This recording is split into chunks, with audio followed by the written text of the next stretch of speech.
Hey everyone, welcome back to Accountancy Easy Learn. Hello students, ನಾವು last ಸೆಷನಲ್ಲಿ interest on ಡ್ರಾಯಿಂಗ್ಸನ್ನು discuss ಮಾಡ್ತಾ ಇದ್ವಿ ಅಲ್ವಾ. ಅದರಲ್ಲಿ 3 ಮೆಥಡ್ಸ್ ಇರುತ್ತೆ ಕ್ಯಾಲ್ಕುಲೇಷನ್ ಮಾಡೋದಕ್ಕೆ ಅಂತ ಹೇಳಿದ್ದೆ. ಒಂದು ಡೈರೆಕ್ಟ್ ಮೆಥಡ್, ಇನ್ನೊಂದು ಪ್ರಾಡಕ್ಟ್ ಮೆಥಡ್ ಮತ್ತು ಶಾರ್ಟ್ಕಟ್ ಮೆಥಡ್, ಅಥವಾ ನಾವು ಅದಕ್ಕೆ ಎವರೇಜ್ ಪೀರಿಯಡ್ ಮೆಥಡ್ ಅಂತಲೂ ಕರಿತೀವಿ. ಆ್ಯಂಡ್ ಲಾಸ್ಟ್ ಸೆಷನಲ್ಲಿ ನಾನು ಪ್ರಾಡಕ್ಟ್ ಮೆಥಡನ್ನು ಡಿಸ್ಕಸ್ ಮಾಡಿದ್ದಲ್ವಾ. ಸೊ ಯಾವಾಗ ಪ್ರಾಡಕ್ಟ್ ಮೆಥಡನ್ನು ಯೂಸ್ ಮಾಡ್ತೀವಿ? When different time are multiple time drawing is made and different amount is given. ಅಂದರೆ ಬೇರೆ ಬೇರೆ ಅಮೌಂಟಿನ ಡ್ರಾಯಿಂಗ್ಸನ್ನು ಬಹಳಷ್ಟು ಬಾರಿ ಮಾಡಿದರೆ 1 ಇಯರಲ್ಲಿ, ಆಗ ಪ್ರಾಡಕ್ಟ್ ಮೆಥಡನ್ನು ಯೂಸ್ ಮಾಡ್ತೀವಿ. ಆದರೆ ಇನ್ನು ಕೆಲವು ಸಲ ಹೇಗಾಗತ್ತೆ ಅಂದರೆ, ಒಂದು ಪಾರ್ಟ್ನರ್ ಅಥವಾ ಓನರ್ ಪ್ರತಿ ಮಂತಿಗೆ ಒಂದಿಷ್ಟು ಅಮೌಂಟ್ ಅಂಥೇಳಿ ಫಿಕ್ಸ್ಡ್ ಅಮೌಂಟನ್ನು ವಿತ್ಡ್ರಾ ಮಾಡ್ತಾ ಹೋಗ್ಬೋದು. ಅಂದರೆ ಫಾರ್ ಎಕ್ಸಾಂಪಲ್, ನಾನೊಂದು ಎಕ್ಸಾಂಪಲ್ ಕೊಡ್ತಾ ಇದ್ದೀನಿ ನಿಮಗೆ. ರಾಮ್ ಅನ್ನೋವಂಥ ವ್ಯಕ್ತಿ, ಓಕೆ, ರಾಮ್ ಅನ್ನೋವಂಥ ಒಬ್ಬ ಪಾರ್ಟ್ನರ್ ಇದ್ದಾನೆ ಅಂತ ತಿಳ್ಕೊಳ್ಳೋಣ. ಸೊ ಅವನು 1000 ರುಪೀಸನ್ನು ಪ್ರತಿ ಮಂತಿಗೆ ಒಂದು ಸಲ ವಿತ್ಡ್ರಾ ಮಾಡ್ತಾ ಇದ್ದಾನೆ ಪರ್ಸ್ನಲ್ ಯೂಸಿಗೆ. ಸೊ 1000 ರುಪೀಸ್ ಫಿಕ್ಸ್ಡ್ ಅಮೌಂಟನ್ನು ಪ್ರತಿ ಮಂತ್ ಎಂಡಿಗೆ ಅಥವಾ ಪ್ರತಿ ಮಂತಿನ ಬಿಗಿನಿಂಗಿಗೆ ವಿತ್ಡ್ರಾ ಮಾಡ್ತಾ ಇದ್ದಾನೆ ಅಂತ ಕೊಟ್ಟಿದ್ದಾರೆ ಅಂತ ತಿಳ್ಕೊಳ್ಳಿ. ಓಕೆ, ಸೊ ಈ ಥರದ ಕೇಸ್ ಇದ್ದಾಗ ನಾವು ಪ್ರಾಡಕ್ಟ್ ಮೆಥಡಲ್ಲಿ ಮಾಡೋದಿದ್ದರೆ ಹೇಗೆ ಮಾಡ್ತೀವಿ? ನಿಮಗೆ ನಾನು ಲಾಸ್ಟ್ ಸೆಷನಲ್ಲಿ ಪ್ರಾಡಕ್ಟ್ ಮೆಥಡ್ ಮಾಡೋದನ್ನು ಹೇಳ್ಕೊಟ್ಟಿದ್ದಲ್ವಾ. ಸೊ ಈ ರೀತಿ ಮಾಡಿದ್ವಿ ಪ್ರಾಡಕ್ಟ್ ಮೆಥಡನ್ನು. ಅಂದರೆ ಡೇಟ್ ಆಫ್ ಡ್ರಾಯಿಂಗ್ ಬರ್ಕೊಳ್ತೀವಿ, ಅಮೌಂಟ್ ಆಫ್ ಡ್ರಾಯಿಂಗ್ ಬರ್ಕೋತೀವಿ, ಹಾಗೆಯೇ ಔಟ್ಸ್ಟ್ಯಾಂಡಿಂಗ್ ಮಂತ್ಸನ್ನು ಕ್ಯಾಲ್ಕುಲೇಷನ್ ಮಾಡ್ತಾ ಹೋಗ್ತೀವಿ ಮತ್ತು ಪ್ರಾಡಕ್ಟನ್ನು ಕ್ಯಾಲ್ಕುಲೇಷನ್ ಮಾಡ್ತಾ ಹೋಗ್ತೀವಿ. ಇಲ್ಲಿ ಕೂಡ ಇದೇ ರೀತಿ ಮಾಡೋದಕ್ಕೆ ಹೋದರೆ ಡೇಟ್ ಆಫ್ ಡ್ರಾಯಿಂಗ್ ಯಾವುದಾಗತ್ತೆ ಇಲ್ಲಿ? ಸಪೋಸ್ ರಾಮ್ ಮಂತಿನ ಬಿಗಿನಿಂಗಿಗೆ, ಪ್ರತಿ ಮಂತ್ ಬಿಗಿನಿಂಗಿಗೆ 1000 ರುಪೀಸನ್ನು ವಿಡ್ರಾ ಮಾಡ್ತಾ ಇದ್ದಾನೆ ಅಂತ ತಿಳ್ಕೊಳ್ಳೋಣ. ನಮಗೆ ಇಯರ್ ಗೊತ್ತಿಲ್ಲ ಅಲ್ವಾ. ಇಯರನ್ನು 2018-19 ಅಂತ ತೊಗೊಳ್ಳೋಣ. ಓಕೆ, ಅಂದರೆ ಏಪ್ರಿಲ್ 2018ಇಂದ ಮಾರ್ಚ್ 2019 ತನಕ ಆ ಇಯರ್ ಇರುತ್ತಲ್ವ. ಸೊ ಈ ಇಯರಲ್ಲಿ ಅವನು ಏನು ಮಾಡ್ತಾ ಇದ್ದಾನೆ, ಪ್ರತಿ ಮಂತಿಗೆ ಬಿಗಿನಿಂಗಿಗೆ 1000 ರುಪೀಸನ್ನು ವಿತ್ಡ್ರಾ ಮಾಡ್ತಾನೆ. ಅಂದರೆ ಫಸ್ಟ್ ಡೇಟ್ ಆಫ್ ಡ್ರಾಯಿಂಗ್ ಯಾವುದಾಯಿತು? ಇಟ್ ಈಸ್ ಆನ್ 1/4/2018 ಅಲ್ವಾ. ಸೊ 1/4/2018, ಹಾಗೆ ನೆಕ್ಸ್ಟ್ ಡ್ರಾಯಿಂಗ್ 1/5/2018. ಇದೇ ರೀತಿಯಾಗಿ ಕೊನೆಯ ಡ್ರಾಯಿಂಗ್ ಯಾವುದು ಬರುತ್ತೆ? ಇಟ್ ಈಸ್ 1/3/2019 ಅಲ್ವಾ. ಆ್ಯಂಡ್ ಅವನು ಪ್ರತಿ ಮಂತಲ್ಲಿ 1000 ರುಪೀಸನ್ನು ವಿತ್ಡ್ರಾ ಮಾಡ್ತಾ ಇದ್ದಾನೆ. ಓಕೆ, 1000 ರುಪೀಸ್ ಈ ರೀತಿಯಾಗಿ. ಆ್ಯಂಡ್ ಔಟ್ಸ್ಟ್ಯಾಂಡಿಂಗ್ ಮಂತ್ ಎಷ್ಟಾಗ್ತಾ ಹೋಗುತ್ತೆ ಹಾಗಿದ್ರೆ? From 1/4/2018 to 31/3/2019. ಅಂದರೆ ಟೋಟಲ್ ಆಗಿ 12 ಮಂತ್ಸ್ ಔಟ್ಸ್ಟ್ಯಾಂಡಿಂಗ್ ಇದೆ ಅಲ್ವಾ. ಸೊ 1 ಇರೋದ್ರಿಂದ 4th ಮಂತ್ ಕೂಡ ಇನ್ಕ್ಲೂಡ್ ಆಗುತ್ತೆ. ಇನ್ ಕೇಸ್ ಮಂತ್ ಎಂಡ್ ಕೊಟ್ಟಿದ್ದರೆ ಈ ಮಂತನ್ನು ನಾವು ಕನ್ಸಿಡರ್ ಮಾಡ್ತಿರಲಿಲ್ಲ, ನಿಮ್ಗೆ ಗೊತ್ತಿದೆ. ಸೊ ನೋಡಿ, ನೆಕ್ಸ್ಟ್ 1/5/2018ಇಂದ ಇಯರ್ ಎಂಡ್ ತನಕ ಎಷ್ಟು ಮಂತ್ ಆಗುತ್ತೆ? 11 ಮಂತ್ಸ್. ಹೀಗೆ ಆಗಿ ಕೊನೆಯ ಡ್ರಾಯಿಂಗ್ ಎಷ್ಟಾಗುತ್ತೆ? 1/3/2019 1000 ರುಪೀಸ್ ಇದೆ. ಸೊ 1/3/2019ಇಂದ ಇಯರ್ ಎಂಡ್ ತನಕ ಅಂದರೆ 1 ಮಂತ್ ಆಯಿತು ಅಲ್ವಾ. 1/3/2019 ಟು 31/3/2019 1 ಮಂತ್ ಆಗಿದೆ. ಸೊ 1 ಅಂತ ಬರಿತೀವಿ. ಈ ರೀತಿ ಮಾಡ್ತಾ ಹೋಗ್ತೀವಲ್ವಾ. ಸೊ ಅಂದರೆ ಇದೆಲ್ಲದಕ್ಕೂ ನಾವು ಔಟ್ಸ್ಟ್ಯಾಂಡಿಂಗ್ ಮಂತನ್ನು ಕ್ಯಾಲ್ಕುಲೇಷನ್ ಮಾಡ್ಕೊಂಡ್ವಿ, ಮತ್ತು ಅದನ್ನು ಪ್ರೊಡಕ್ಟ್ ಮಾಡಿ, ಅದನ್ನು ಟೋಟಲ್ ಮಾಡಿ, ಅದನ್ನು ಆ್ಯಡ್ ಮಾಡಿ, ಹೀಗೆಲ್ಲ ಮಾಡೋ ಬದಲು ಇದಕ್ಕೊಂದು ಶಾರ್ಟ್ಕಟ್ ಮೆಥಡನ್ನು ಯೂಸ್ ಮಾಡ್ಬೋದು. ಯಾಕಂದರೆ ಇಲ್ಲಿ ಪ್ರತಿ ಮಂತಲ್ಲಿ ವಿತ್ಡ್ರಾ ಆಗ್ತಾ ಇರುವಂಥ ಅಮೌಂಟ್ ಕೂಡ ಸೇಮ್ ಇದೆ, ಅಂದರೆ ಫಿಕ್ಸ್ ಇದೆ. ಹಾಗೆಯೇ ಟೈಮ್ ಇಂಟರ್ವಲ್ ಕೂಡ ಫಿಕ್ಸ್ ಇದೆ. ಅಂದರೆ ಪ್ರತಿ 1 ಮಂತಿಗೆ ಅವನು ವಿತ್ಡ್ರಾ ಮಾಡ್ತಾ ಇದ್ದಾನೆ. ಅಲ್ಲಿ ಮಧ್ಯದಲ್ಲಿರೋವಂಥ ಗ್ಯಾಪ್ ಕೂಡ ಸೇಮ್ ಇದೆ, ಆ ಟೈಮ್ ಇಂಟರ್ವಲ್ ಕೂಡ ಸೇಮ್ ಇದೆ. ಈ ಥರ ಇದ್ದಾಗ ಎವರೇಜ್ ಪೀರಿಯಡನ್ನು ನಾವು ಕ್ಯಾಲ್ಕುಲೇಷನ್ ಮಾಡಿಕೊಂಡು ಶಾರ್ಟ್ಕಟ್ ಮೆಥಡಲ್ಲಿ ನಾವು ಕ್ಯಾಲ್ಕುಲೇಷನನ್ನು ಮಾಡ್ಬೋದು. ಸೊ ಹಾಗಿದ್ರೆ ಹೇಗೆ ಅನ್ನೋದನ್ನು ನಾವು ನೋಡೋಣ. ಸೊ ಇದೇ ಕೇಸಲ್ಲಿ ನಾವು ಹೇಗೆ ಮಾಡ್ತೀವಿ ಇದೇ ಪ್ರಾಬ್ಲಮನ್ನು? Very simple. ನಾವು ಮೊದಲಿಗೆ ಎವರೇಜ್ ಪೀರಿಯಡನ್ನು ಕ್ಯಾಲ್ಕುಲೇಷನ್ ಮಾಡ್ಕೊಳ್ತೀವಿ. ಸೊ ಎವರೇಜ್ ಪೀರಿಯಡ್ ಅಂದರೆ ಏನು ಹಾಗಿದ್ರೆ? Average period means it is equal to longest outstanding month plus shortest outstanding month divided by 2, ಅಥವಾ longest outstanding period plus shortest outstanding period divide by 2. ನೀವು ಗಮನಿಸಿರ್ಬೋದು, ಮೊದಲನೇ ಡೇಟ್ ಆಫ್ ಡ್ರಾಯಿಂಗಿಗೆ ಬರುವಂಥ outstanding month ಯಾವಾಗಲೂ longest ಆಗಿರುತ್ತೆ, ಹಾಗೆ ಕೊನೆಯ ಡೇಟ್ ಆಫ್ ಡ್ರಾಯಿಂಗಿಗೆ ಬರುವಂಥ outstanding month ಯಾವಾಗಲೂ ಶಾರ್ಟೆಸ್ಟ್ ಆಗಿರುತ್ತೆ. ಸೊ ನಾವೇನು ಮಾಡ್ತೀವಿ, ಇದನ್ನು ಮತ್ತು ಇದನ್ನು ಆ್ಯಡ್ ಮಾಡಿ ಡಿವೈಡೆಡ್ ಬೈ 2 ಮಾಡ್ತೀವಿ. ಇದರ ಎವರೇಜನ್ನು ತಗೋತೀವಿ. ಮೀನ್ಸ್ 12 + 1 ಡಿವೈಡೆಡ್ ಬೈ 2 ಎಷ್ಟಾಯಿತು ಹಾಗಿದ್ರೆ? It is 13 divided by 2 means 6.5 ಬಂತಲ್ವಾ. So it is the average period. ಹೀಗೆ ಎವರೇಜ್ ಪೀರಿಯಡನ್ನು ಕ್ಯಾಲ್ಕುಲೇಷನ್ ಮಾಡಿಕೊಂಡು ನಾವು ಫಾರ್ಮುಲಾ ಹಾಕ್ತೀವಿ. ಹಾಗಿದ್ರೆ ಇದರಲ್ಲಿ ಫಾರ್ಮುಲಾ ಏನು? ಎವರೇಜ್ ಪೀರಿಯಡ್ ಮೆಥಡಲ್ಲಿ ಇಂಟ್ರೆಸ್ಟನ್ನು ಕ್ಯಾಲ್ಕುಲೇಷನ್ ಮಾಡೋದಕ್ಕೆ ಫಾರ್ಮುಲಾ ಏನು? Very simple. Interest on drawing is equal to total drawing. ಅಂದರೆ ಅವನು ಮಂತ್ಲಿ ವಿತ್ಡ್ರಾ ಮಾಡಿದ್ದಾನೆ ಅಂತ ಕೊಟ್ಟಿದ್ದಾರೆ, ಟೋಟಲ್ ಎಷ್ಟು ಮಂತ್ ಇರತ್ತಲ್ಲಿ ಅದನ್ನು ಕ್ಯಾಲ್ಕುಲೇಷನ್ ಮಾಡಿಕೊಂಡು ಟೋಟಲ್ ಎಷ್ಟು ಡ್ರಾಯಿಂಗ್ ಆಗಿದೆ ಅಂತ ನೋಡ್ಕೊಳ್ತೀವಿ. So that is total drawing into rate into 1/12 ಮಾಡ್ತಿದ್ವಲ್ವಾ ಪ್ರಾಡಕ್ಟ್ ಮೆಥಡಲ್ಲಿ, ಅಥವಾ ಡೈರೆಕ್ಟ್ ಮೆಥಡಲ್ಲಿ ಔಟ್ಸ್ಟ್ಯಾಂಡಿಂಗ್ ಮಂತ್ ಡಿವೈಡೆಡ್ ಬೈ 12 ಮಾಡ್ತಿದ್ವಿ. ಆದರೆ ಇದರಲ್ಲಿ ಏನು ಮಾಡ್ತೀವಿ? ಎವರೇಜ್ ಪೀರಿಯಡ್ ಡಿವೈಡೆಡ್ ಬೈ 12 ಮಾಡ್ತೀವಿ. That's it. Very simple, right? So ನೀವು ನೆನ್ಪಿಟ್ಕೊಳ್ಳೋದಿಷ್ಟೇ. ಇಲ್ಲಿ ಪ್ರಾಡಕ್ಟ್ ಮೆಥಡಲ್ಲಿ ಟೋಟಲ್ ಪ್ರಾಡಕ್ಟ್ ಬರೀತಿದ್ವಿ, ಹಾಗೆ 1/12 ಮಾಡ್ತಿದ್ವಿ. ಬಟ್ ಇದರಲ್ಲಿ ಟೋಟಲ್ ಡ್ರಾಯಿಂಗ್ಸನ್ನು ತೊಗೋತೀವಿ, ಹಾಗೆ ಇಲ್ಲಿ ಎವರೇಜ್ ಪೀರಿಯಡ್ ಡಿವೈಡ್ ಬೈ 12 ತೊಗೋತೀವಿ. That is the difference. And ನಾವು ಟೋಟಲ್ ಡ್ರಾಯಿಂಗನ್ನು ಹೇಗೆ ಕ್ಯಾಲ್ಕುಲೇಷನ್ ಮಾಡೋದು? ಅವನು ಪ್ರತಿ ಮಂತ್ 1000 ರುಪೀಸನ್ನು ವಿತ್ಡ್ರಾ ಮಾಡಿದ್ದಾನೆ ಅಂತ ಕೊಟ್ಟಿದ್ದಾರೆ. ಸೊ 1000 ಇಂಟು ಟೋಟಲ್ ಎಷ್ಟು ಮಂತ್ ಇದೆ 1 ಇಯರಲ್ಲಿ? 12. ಸೊ ಇಂಟು 12 ಮಾಡ್ತೀವಿ. ಇಂಟು ರೇಟ್ ಎಷ್ಟು ಕೊಟ್ಟಿರ್ತಾರೆ? ಫಾರ್ ಎಕ್ಸಾಂಪಲ್ 10% ಕೊಟ್ಟಿದ್ದಾರೆ ಅಂತ ತಿಳ್ಕೊಳ್ಳಿ. So it is 10%. Okay. Into average period ನಮಗೆ ಬಂದಿರೋವಂಥದ್ದು 6.5 ಬಂದಿದೆ, ಡಿವೈಡೆಡ್ ಬೈ 12. 1000 ಇಂಟು 12 ಮೀನ್ಸ್ 12,000 ಬಂತು.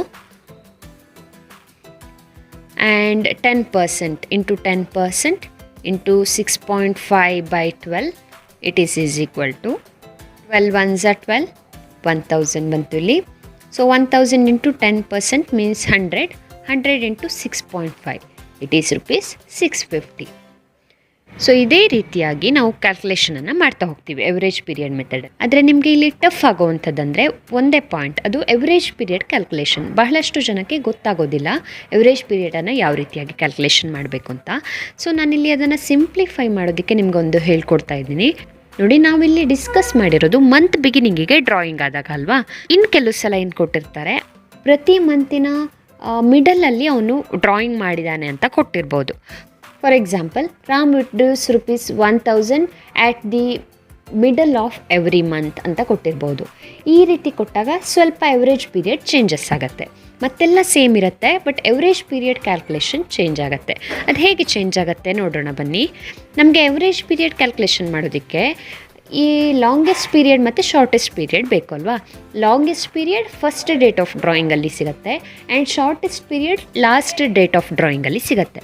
ಹಾಗಾಗಿ ನಾವು ಈ ರೀತಿ ಕೊಟ್ಟಾಗ ಮೊದಲನೇ ಡೇಟ್ ಆಫ್ ಡ್ರಾಯಿಂಗ್ ಯಾವುದು, ಹಾಗೆ ಕೊನೆಯ ಡೇಟ್ ಆಫ್ ಡ್ರಾಯಿಂಗ್ ಯಾವುದು ಅನ್ನೋದನ್ನು ನೋಡ್ಕೊಳ್ತೀವಿ. ಮಿಡಲ್ ಆಫ್ ದಿ ಮಂತ್ ಅವನು ವಿತ್ಡ್ರಾ ಮಾಡಿದರೆ ಫಸ್ಟ್ ಡ್ರಾಯಿಂಗ್ ಡೇಟ್ ಯಾವುದಾಗುತ್ತೆ ನೀವೇ ಹೇಳಿ? 1/4/2018 31/3/2019 ತನಕ ಇದೆ ಅಲ್ವಾ ಆ ಒಂದು accounting year.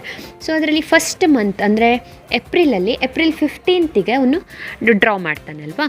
So 15/4/2018 is the first date of drawing. ಹಾಗೆ ಇನ್ನು ಲಾಸ್ಟ್ ಡೇಟ್ ಆಫ್ ಡ್ರಾಯಿಂಗ್ ಯಾವುದಾಗುತ್ತೆ? ಮಾರ್ಚ್ ಮಂತಿಂದು 15/3/2019 ಅಲ್ವಾ. So this is the last date of drawing. ಈಗ ಹೇಳಿ 31/3/2019 ಅಂದರೆ ಇಯರ್ ಎಂಡ್ ತನಕ ಎಷ್ಟು ಔಟ್ಸ್ಟ್ಯಾಂಡಿಂಗ್ ಮಂತ್ ಆಗುತ್ತೆ? ಇಲ್ಲಿ ನೋಡಿ 15th ಇರೋದ್ರಿಂದ it is just half month, ಅಂದರೆ ಏಪ್ರಿಲ್ ಮಂತಲ್ಲಿ ಹಾಫ್ ಮಂತ್ ಮಾತ್ರ ನಾವು ಕನ್ಸಿಡರೇಷನ್ ಮಾಡ್ತೀವಿ.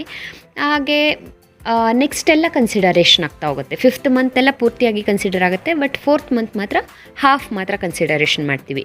Means so 5th month 6, 7, 8, 9, 10, 11, 12, 1, 2 and 3 total ಆಗಿ 11 ಮಂತ್ಸ್ ಆ್ಯಂಡ್ ಒಂದು ಹಾಫ್ ಮಂತ್ ಉಳ್ಕೊಂಡಿದೆ ಇಲ್ಲಿ. ಸೊ 11.5 11.5 ಮಂತ್ ಆಯ್ತಲ್ವಾ. ಇನ್ನು ಇದು ಲಾಸ್ಟ್ ಡೇಟ್ ಆಫ್ ಡ್ರಾಯಿಂಗ್ 15/3/2019 ಇದೆ. ಅದರದ್ದು ಔಟ್ಸ್ಟ್ಯಾಂಡಿಂಗ್ ಮಂತ್ ಎಷ್ಟಾಗುತ್ತೆ ನೋಡಿ. ಈ ಡೇಟಿಂದ ಇಯರ್ ಎಂಡ್ ಡೇಟ್ ತನಕ ಅಂದರೆ 31/3/2019 ತನಕ ಅಂದರೆ ಹಾಫ್ ಮಂತ್ ಆಯ್ತಲ್ವಾ, 0.5. ಸೊ ಎವ್ರೇಜ್ ಪೀರಿಯಡ್ ಎಷ್ಟಾಗುತ್ತೆ ಹಾಗಿದ್ರೆ? 11.5 plus 0.5 divided by 2, it is equal to 6. Okay, it is equal to 6. ಉಳಿದಿರೋದೆಲ್ಲ ಸೇಮ್ ಇರುತ್ತೆ, ಅಂದರೆ ಟೋಟಲ್ ಡ್ರಾಯಿಂಗ್ ಸೇಮ್ ಇರುತ್ತೆ. 1000 ಇಂಟು 12 ಮಾಡ್ತೀವಿ, ರೇಟ್ ಸೇಮ್ ಇರುತ್ತೆ. ಎವ್ರೇಜ್ ಪೀರಿಯಡ್ ಮಾತ್ರ 6.5 ಬದಲಾಗಿ 6 ಹಾಕಿರ್ತೀವಿ. That is the difference. ಇನ್ನು ಮಂತ್ ಎಂಡಿಗೆ, ಪ್ರತಿ ಮಂತಿನ ಎಂಡಿಗೆ ಅವನು ವಿತ್ಡ್ರಾ ಮಾಡ್ತಾ ಇದ್ದಾನೆ ಅಂತ ಕೊಟ್ಟಿದ್ರೆ ಏನು ಮಾಡ್ತೀವಿ? ಓಕೆ, ಇದು ಮಿಡಲ್ ಆಯಿತು, ಇದು ಬಿಗಿನಿಂಗ್ ಆಯಿತು. ಇನ್ನು ಮಂತ್ ಎಂಡಿಗೆ ಕೊಟ್ಟಿದ್ರೆ okay, first date of drawing ಯಾವುದಾಗತ್ತೆ ನೀವೇ ಹೇಳಿ. 4th ಮಂತಲ್ಲಿ ಅದರ ಲಾಸ್ಟ್ ಡೇ ಅಂದರೆ 30/4/2018 is the first date of drawing. ಹಾಗೆಯೇ ಇನ್ನು ಮಾರ್ಚ್ ಎಂಡ್ಗೆ ಅಂದರೆ 31/3/2019 is the last date of drawing ಅಲ್ವಾ. ಈಗ ಹೇಳಿ ಔಟ್ಸ್ಟ್ಯಾಂಡಿಂಗ್ ಮಂತ್ ಎಷ್ಟಾಗತ್ತೆ ಈ ಡೇಟಿಂದ 31/3/2019 ತನಕ, ಇಯರ್ ಎಂಡ್ ತನಕ ಟೋಟಲ್ ಎಷ್ಟು ಮಂತ್ ಔಟ್ಸ್ಟ್ಯಾಂಡಿಂಗ್ ಆಗುತ್ತೆ ನೋಡೋಣ. ಇಲ್ಲಿ ನೋಡಿ 30th ಇರೋದ್ರಿಂದ 4th ಮಂತನ್ನು ಕನ್ಸಿಡರೇಷನ್ ಮಾಡೋದಿಲ್ಲ ಅಲ್ವಾ. 5th 6th 7th 8th 9th 10th 11th 12th 1 2 and 3 total ಆಗಿ 11 ಮಂತ್ಸ್. ಇನ್ನು 31/3/2019 31/3/2019 ತನಕ ಔಟ್ಸ್ಟ್ಯಾಂಡಿಂಗ್ ಮಂತೇ ಇರೋದಿಲ್ಲ, 0 ಆಗುತ್ತಲ್ವಾ. ಲಾಂಗೆಸ್ಟ್ ಪೀರಿಯಡ್ 11 ಆಗುತ್ತೆ, ಶಾರ್ಟೆಸ್ಟ್ ಪೀರಿಯಡ್ 0 ಆಗುತ್ತೆ. ಸೊ ಅವರೇಜ್ ಪೀರಿಯಡ್ ಎಷ್ಟಾಯಿತು ಹಾಗಿದ್ರೆ 11 + 0 / 2 ಇಟ್ ಈಸ್ ಈಕ್ವಲ್ ಟು 5.5 ಅಲ್ವಾ. ಈ ರೀತಿಯಾಗಿ ನಾವು ಕ್ಯಾಲ್ಕುಲೇಷನನ್ನು ಮಾಡ್ಕೊಳ್ತಾ ಹೋಗ್ತೀವಿ ಎವರೇಜ್ ಪೀರಿಯಡನ್ನು. ಆ್ಯಂಡ್ ಒಂದು ಸಲ ನಿಮಗೆ ಎವರೇಜ್ ಪೀರಿಯಡ್ ಸಿಕ್ಕಿದ್ರೆ it is very easy to calculate other things. So average period changes ಆಗ್ತಾ ಹೋಗುತ್ತೆ. ಫಾರ್ಮುಲಾದಲ್ಲಿ ಎವರೇಜ್ ಪೀರಿಯಡ್ ಕೊಟ್ಟಲ್ಲಿ ನೀವು ಚೇಂಜಸನ್ನು ಮಾಡ್ತಾ ಹೋಗ್ತೀರಿ. That's it, very simple right. ನೋಡಿ, ಇದನ್ನೇ ನಾನು ಒಂದು ಟೇಬಲಲ್ಲಿ ನೀಟಾಗಿ ಬರಿತಾ ಇದ್ದೀನಿ. ಬಿಗಿನಿಂಗ್ ಆಫ್ ಮಂತ್ ಇದ್ದಾಗ ಫಸ್ಟ್ ಡ್ರಾಯಿಂಗ್ ಡೇಟ್ ಏನಿದೆ ಅದಕ್ಕೆ ಬರುವಂಥ ಔಟ್ಸ್ಟ್ಯಾಂಡಿಂಗ್ ಪೀರಿಯಡ್ ಲಾಂಗೆಸ್ಟ್ ಆಗಿರುತ್ತೆ. ಹಾಗೆ ಲಾಸ್ಟ್ ಡ್ರಾಯಿಂಗ್ ಡೇಟ್ ಏನಿದೆ ಅದಕ್ಕೆ ಬರುವಂಥ ಔಟ್ಸ್ಟ್ಯಾಂಡಿಂಗ್ ಮಂತ್ ಶಾರ್ಟೆಸ್ಟ್ ಆಗಿರುತ್ತಲ್ವಾ. ಸೊ ನಾವು ಲಾಂಗೆಸ್ಟ್ ಮತ್ತು ಶಾರ್ಟೆಸ್ಟ್ ಪೀರಿಯಡನ್ನು ತೊಗೋತಾ ಹೋಗೋಣ. ಡೇಟ್ ಆಫ್ ಫಸ್ಟ್ ಡ್ರಾಯಿಂಗ್ ತೊಗೋತಾ ಇದ್ದೀನಿ ಬಿಗಿನಿಂಗ್ ಆಫ್ ಮಂತ್ ಕೊಟ್ಟಾಗ. ಓಕೆ, ಬಿಗಿನಿಂಗ್ ಆಫ್ ಮಂತ್ ಕೊಟ್ಟಾಗ ನಾವಿಲ್ಲಿ ತೊಗೊಂಡ ಹಾಗೆಯೇ 1/4/2018 is the first drawing date ಅಲ್ವಾ. And 31/3/2018 is the last drawing date. ಅಂದರೆ ಔಟ್ಸ್ಟ್ಯಾಂಡಿಂಗ್ ಮಂತ್ ಎಷ್ಟಾಯಿತು ಇಲ್ಲಿ 12 ಮಂತ್ಸ್ ಆಯಿತು. ಇಲ್ಲಿ ನೋಡಿ ಬರೆದಿದ್ದೀವಿ 12 ಮಂತ್ಸ್ ಆ್ಯಂಡ್ 1 ಮಂತ್ ಆಗುತ್ತಲ್ವಾ. ಇದು ಲಾಸ್ಟ್ ಡ್ರಾಯಿಂಗ್ ಡೇಟಿಂದ ಇಯರ್ ಎಂಡ್ ತನಕ 1 ಮಂತ್ ಔಟ್ಸ್ಟ್ಯಾಂಡಿಂಗ್ ಆಗುತ್ತೆ. ಸೊ 12 + 1 ಎವರೇಜ್ ಪೀರಿಯಡನ್ನು ಹೇಗೆ ಕ್ಯಾಲ್ಕುಲೇಷನ್ ಮಾಡ್ತೀವಿ, longest period plus shortest period / 2. So it is equal to 12 + 1 / 2 is equal to 6.5. Next middle of the month ಕೊಟ್ಟಾಗ, ಈ ಎವ್ರಿ ಮಂತಿನ ಮಿಡಲಲ್ಲಿ ಅವನು ವಿಡ್ರಾ ಮಾಡ್ತಾನೆ ಅಂತ ಕೊಟ್ಟಾಗ ಫಸ್ಟ್ ಡ್ರಾಯಿಂಗ್ ಡೇಟ್ ಯಾವುದಾಗತ್ತೆ, ಇಟ್ ಈಸ್ 15/4/2018 ಆಗುತ್ತಲ್ವಾ. ಆ್ಯಂಡ್ ಲಾಸ್ಟ್ ಡ್ರಾಯಿಂಗ್ ಡೇಟ್ ಯಾವುದಾಗತ್ತೆ 15/3/2019 ಆಗುತ್ತೆ. ಸೊ ಇಲ್ಲಿಗೆ 11.5 ಮಂತ್ ಔಟ್ಸ್ಟ್ಯಾಂಡಿಂಗ್ ಆದಾಗಾಯಿತು ಫಸ್ಟ್ ಡ್ರಾಯಿಂಗ್ ಡೇಟಿಂದ. ಆ್ಯಂಡ್ ಲಾಸ್ಟ್ ಡ್ರಾಯಿಂಗ್ ಡೇಟಿಂದ 0.5 ಮಂತ್ ಔಟ್ಸ್ಟ್ಯಾಂಡಿಂಗ್ ಆದಾಗಾಯಿತು. ನೋಡಿ ನಾವಿಲ್ಲಿ ತೊಗೊಂಡಿದ್ದೀವಿ. And average period is equal to 11.5 + 0.5 / 2 is equal to 6 month. Next end of month ಕೊಟ್ಟಾಗ, ಎಂಡ್ ಆಫ್ ಈಚ್ ಮಂತ್ ಅವನು ವಿಡ್ರಾ ಮಾಡ್ತಾ ಇದ್ದಾನೆ ಅಂತ ಕೊಟ್ಟಾಗ ಫಸ್ಟ್ ಡ್ರಾಯಿಂಗ್ ಡೇಟ್ ಏನಾಗುತ್ತೆ, ಇಟ್ ಈಸ್ 30/4/2018 ಆಗುತ್ತೆ. ಆ್ಯಂಡ್ ಲಾಸ್ಟ್ ಡ್ರಾಯಿಂಗ್ ಡೇಟ್ ಯಾವುದಾಗುತ್ತೆ 31/3/2019 ಆಗುತ್ತಲ್ವಾ. ಸೊ ಇಲ್ಲಿಂದ ಇಯರ್ ಎಂಡ್ ತನಕ ಎಷ್ಟು ಔಟ್ಸ್ಟ್ಯಾಂಡಿಂಗ್ ಮಂತ್ ಇದ್ದಾಗಾಯಿತು 11 ಮಂತ್ಸ್. ಹಾಗೆಯೇ ಈ ಡೇಟಿಂದ ಇಯರ್ ಎಂಡ್ ತನಕ 0 ಮಂತ್ ಔಟ್ಸ್ಟ್ಯಾಂಡಿಂಗ್ ಆದಾಗಾಯಿತು. So average month is equal to 11 + 0 / 2 is equal to 5.5 ಬಂತು. ಸೊ ಈ ರೀತಿಯಾಗಿ ನಾವು ಕ್ಯಾಲ್ಕುಲೇಷನ್ ಮಾಡ್ಕೊಳ್ತೀವಿ. ನಿಮಗೆ ಎವರೇಜ್ ಪೀರಿಯಡ್ ಮೆಥಡಲ್ಲಿ ಮಂತ್ಲಿ ಕೊಟ್ಟಿರ್ತಾರೆ, ಅಂದರೆ ಮಂತ್ಲಿ ವಿಡ್ರಾನ್ ಆಗಿದೆ ಅಂತ ಕೊಟ್ಟಿರ್ತಾರೆ, ಇಲ್ಲ ಕ್ವಾರ್ಟರ್ಲಿ ಕೊಟ್ಟಿರ್ತಾರೆ. ಇದೆರಡು ರೀತಿಯ ಒಂದು ಪ್ರಾಬ್ಲಮ್ ಮಾತ್ರ ನಿಮಗೆ ಕೇಳ್ತಾರೆ ಎಕ್ಸಾಮಲ್ಲಿ. ಸೊ ನಾನು ಇದೆರಡನ್ನು ನಿಮಗೆ ಮಾಡಿ ತೋರಿಸ್ತೀನಿ ಹೇಗೆ ಅನ್ನೋದನ್ನು. ನಾನಿಲ್ಲಿ ಮಂತ್ಲಿ ಈಗ ಮಾಡಿದ್ದೀನಲ್ಲ ಅದ್ರ ಮೇಲೆ ಒಂದು ಕ್ವಶನ್ ಬ್ಯಾಂಕ್ ಪ್ರಾಬ್ಲಮನ್ನು ತೊಗೊಂಡಿದ್ದೀನಿ. Calculate interest on drawing of mister Kamalakar at 10% per annum if he withdrew ₹1,000 per month by shortcut method. 1000 withdraw ಮಾಡ್ತಾ ಇದ್ದಾನಂತೆ, 10% ರೇಟ್ ಇದೆ. At the beginning of each month ಅವನು ವಿಡ್ರಾ ಮಾಡಿದರೆ ಎಷ್ಟು ಇಂಟ್ರೆಸ್ಟ್ ಬರುತ್ತೆ, ಹಾಗೆ at the end of each month ಅವನು withdraw ಮಾಡಿದರೆ ಎಷ್ಟು ಇಂಟ್ರೆಸ್ಟ್ ಆನ್ ಡ್ರಾಯಿಂಗ್ ಬರುತ್ತೆ ಅನ್ನೋದನ್ನು ನಾವು ಕ್ಯಾಲ್ಕುಲೇಷನ್ ಮಾಡಬೇಕಾಗಿದೆ. So for first one okay, ಸೊಲ್ಯೂಷನಲ್ಲಿ ನಾನು ಫಸ್ಟ್ ಕೇಸಿಗೆ ಮಾಡ್ತಾಯಿದ್ದೀನಿ. At the beginning of each month ಇದ್ದಾಗ ಈ ರೀತಿ ಎವರೇಜ್ ಪೀರಿಯಡ್ ಮೆಥಡಲ್ಲಿ ಮಾಡುವಾಗ ನಾವು ಮೊದಲು ಕ್ಯಾಲ್ಕುಲೇಷನ್ ಮಾಡ್ಕೊಳ್ಬೇಕಾಗಿದ್ದೇನು, average period is equal to longest outstanding month or longest outstanding period plus shortest outstanding period divided by 2 whole divided by 2. So longest outstanding period ಎಷ್ಟಾಗುತ್ತೆ ಇಲ್ಲಿ at the beginning of each month ಇದ್ದಾಗ ನಾನು ನಿಮ್ಗೆ ಹೇಳಿದೆ, ಈ ಟೇಬಲಲ್ಲಿ ಕೂಡ ಮಾಡಿದ್ದೀವಿ, 12 ಆಗುತ್ತೆ ಆ್ಯಂಡ್ 1 ಆಗುತ್ತೆ ಅಲ್ವಾ. ನೀವು ಇದನ್ನು ನೆನ್ಪಿಟ್ಕೊಂಡ್ರೆ ಆಯಿತು. ಇದು ಮಿಡಲ್ ಇದ್ದಾಗ ಹೇಗಾಗುತ್ತೆ, ಎಂಡ್ ಇದ್ದಾಗ ಹೇಗಿರುತ್ತೆ, ಹಾಗೆ ಬಿಗಿನಿಂಗ್ ಇರೋವಾಗ ಹೇಗಿರುತ್ತೆ. ಇದೊಂದು ಟೇಬಲನ್ನು ನೀವು ನೆನ್ಪಿಟ್ಕೊಂಡ್ರೆ ಎವರೇಜ್ ಪೀರಿಯಡ್ ಕ್ಯಾಲ್ಕುಲೇಷನ್ ಈಸಿ ಆಗುತ್ತೆ ನಿಮಗೆ. So longest outstanding period is 12 plus shortest outstanding period is 1. ನಿಮಗೆ ಇದು ನೆನಪಿರಲಿಲ್ಲ ಅಂತಂದರೂ ಕೂಡ ನೀವೇನು ಮಾಡಬೇಕಾಗತ್ತೆ, ಡೇಟ್ ಆಫ್ ಫಸ್ಟ್ ಡ್ರಾಯಿಂಗನ್ನು ನೆನ್ಪು ಮಾಡ್ಕೊಳ್ಬೇಕು, ಆಮೇಲೆ ಡೇಟ್ ಆಫ್ ಲಾಸ್ಟ್ ಡ್ರಾಯಿಂಗನ್ನು ನೆನ್ಪು ಮಾಡ್ಕೊಳ್ಬೇಕು, ಮತ್ತು ಈ ಔಟ್ಸ್ಟ್ಯಾಂಡಿಂಗ್ ಪೀರಿಯಡ್ ಎಷ್ಟಾಗುತ್ತೆ ಅನ್ನೋದನ್ನು ಕ್ಯಾಲ್ಕುಲೇಷನ್ ಮಾಡ್ಕೊಳ್ಬೇಕು. That's it. So divided by 2, 12 + 1 divide by 2 is equal to 6.5 months ಅಲ್ವಾ. ಸೊ ಈಗ interest, therefore interest on drawings is equal to total drawings into rate into average period divided by 12 ಅಲ್ವಾ. this is equal to total drawing is per month ಎಷ್ಟು withdraw ಮಾಡ್ತಾರೆ, total month ಎಷ್ಟಿದೆ ಅನ್ನೋದನ್ನು into ಮಾಡ್ತೀವಿ ಅಲ್ವಾ. So 1000 per month ಅವನು withdraw ಮಾಡ್ತಾ ಇದ್ದಾನೆ, 12 ಮಂತ್ಸ್ ವಿತ್ಡ್ರಾ ಮಾಡ್ತಾ ಇದ್ದಾನೆ. ಸೊ 1000 ಇಂಟು 12 ಆಯಿತು. into rate is 10% and average period is 6.5 divided by 12. So it is equal to 12,000 into 10% into 6.5 by 12. ನಾವು ಆಗಲೇ ಮಾಡಿದ್ವಿ ಇದನ್ನು, ನಿಮ್ಗೆ ಗೊತ್ತಿದೆ. It is equal to 12,000 into 10% and into 6.5 divided by 12 is equal to 650 rupees. 650 is the answer. Next second case calculation ಮಾಡೋಣ. at the end of each month ಈ ರೀತಿ ಕೊಟ್ಟಾಗ ಎವರೇಜ್ ಪೀರಿಯಡನ್ನು ಫಸ್ಟ್ ಕ್ಯಾಲ್ಕುಲೇಷನ್ ಮಾಡ್ಕೊಳ್ತೀವಿ. Average period is equal to longest period plus shortest period. ನಾನು ಇದನ್ನು ಶಾರ್ಟಾಗಿ ಬರಿತಾ ಇದ್ದೀನಿ, ಹೋಲ್ ಡಿವೈಡ್ ಬೈ 2 ಅಲ್ವಾ. It is equal to longest period end of the month ಇರುವಾಗ ಎಷ್ಟಾಗುತ್ತೆ, ಲಾಂಗೆಸ್ಟ್ ಪೀರಿಯಡ್ 11 ಆಗುತ್ತೆ, ಹಾಗೆ ಶಾರ್ಟೆಸ್ಟ್ ಪೀರಿಯಡ್ 0 ಆಗುತ್ತೆ, ಆ್ಯಂಡ್ 5.5 ಎವರೇಜ್ ಪೀರಿಯಡ್ ಬರಬೇಕಲ್ವಾ. So 11 is the longest period plus 0 is the shortest period divided by 2 is equal to 5.5. ಇದಾದಮೇಲೆ interest calculation ಮಾಡ್ತೀವಿ. Interest on drawing is equal to total drawing into rate into average period divided by 12 ಅಲ್ವಾ. So ಈ ಕೇಸಲ್ಲಿ ಏನಾಗುತ್ತೆ ಹಾಗಿದ್ರೆ, total drawing is same 12,000 ಬಂದಿದೆ, ನಾವು ಅದನ್ನು ಡೈರೆಕ್ಟಾಗಿ ಹಾಕ್ಬೋದು, ಮೇಲ್ಗಡೆ ಮಾಡಿದ್ದೀವಿ ಅಲ್ವಾ.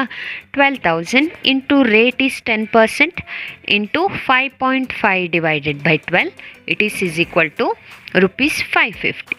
ಹೀಗೆ ನಾವು ಈ ರೀತಿ ನೆನ್ಪಿಟ್ಕೊಳ್ಳೋದನ್ನು, ಈ ಟೇಬಲನ್ನು ಈಸಿಯಾಗಿ ಈ ಎವರೇಜ್ ಪೀರಿಯಡ್ ಮೆಥಡಲ್ಲಿ ಇಂಟ್ರೆಸ್ಟನ್ನು ಕ್ಯಾಲ್ಕುಲೇಷನ್ ಮಾಡ್ಬೋದು. ನಾವು ಈಚ್ ಮಂತ್ ಡ್ರಾಯಿಂಗ್ ಮಾಡಿದಾಗ ಇಂಟ್ರೆಸ್ಟ್ ಆನ್ ಡ್ರಾಯಿಂಗನ್ನು ಹೇಗೆ ಕ್ಯಾಲ್ಕುಲೇಷನ್ ಮಾಡೋದು ಅನ್ನೋದನ್ನು ಕಲ್ತ್ಕೊಂಡ್ವಿ. ನೆಕ್ಸ್ಟ್ ಏನು ಮಾಡೋಣ, ಕ್ವಾರ್ಟರ್ಲಿ ವಿತ್ಡ್ರಾ ಮಾಡ್ತಾ ಇರುವಾಗ, ಡ್ರಾಯಿಂಗ್ ಮಾಡ್ತಾ ಇರುವಾಗ ಯಾವ ರೀತಿ ಇಂಟ್ರೆಸ್ಟ್ ಕ್ಯಾಲ್ಕುಲೇಷನ್ ಮಾಡೋದು ಅನ್ನೋದನ್ನು ತಿಳ್ಕೊಳ್ಳೋಣ. ಯಾಕಂದರೆ ನಿಮಗೆ ಈ ಮಂತ್ಲಿ ಮತ್ತು ಕ್ವಾರ್ಟರ್ಲಿ ಎರಡೂ ಕೂಡ ಎವರೇಜ್ ಪೀರಿಯಡ್ ಮೆಥಡಲ್ಲಿ ಎಕ್ಸಾಮಲ್ಲಿ ಕೇಳುವಂಥ ಕ್ವಶನ್ಸ್. ಹಾಗಾಗಿ ಇದೆರಡರಲ್ಲಿ ಯಾವ್ದು ಬೇಕಿದ್ರೂ ಕೇಳ್ಬೋದು. ಸೊ ನೀವು ಕ್ವಾರ್ಟರ್ಲಿ ಕೂಡ ತಿಳ್ಕೊಳ್ಬೇಕಾಗತ್ತೆ ಯಾವ ರೀತಿ ಮಾಡೋದು ಅನ್ನೋದನ್ನು. ಸೇಮ್ ಮಂತ್ಲಿ ಹೇಗೆ ಮಾಡಿದ್ದೀವಿ ಅದೇ ರೀತಿ ಕ್ವಾರ್ಟರ್ಲಿ ಇದ್ದಾಗ ಕೂಡ ಮಾಡ್ತೀವಿ. ಸೇಮ್ ಎವರೇಜ್ ಪೀರಿಯಡನ್ನು ಕ್ಯಾಲ್ಕುಲೇಷನ್ ಮಾಡ್ಕೊಳ್ತೀವಿ. ಆದರೆ ಎವರೇಜ್ ಪೀರಿಯಡ್ ಸ್ವಲ್ಪ ಚೇಂಜಸ್ ಆಗುತ್ತೆ, ಬಿಕಾಸ್ ಇಯರ್ಲಿ ಇರೋವಂಥದ್ದು 4 ಕ್ವಾರ್ಟರ್ ಮಾತ್ರ ಅಲ್ವಾ.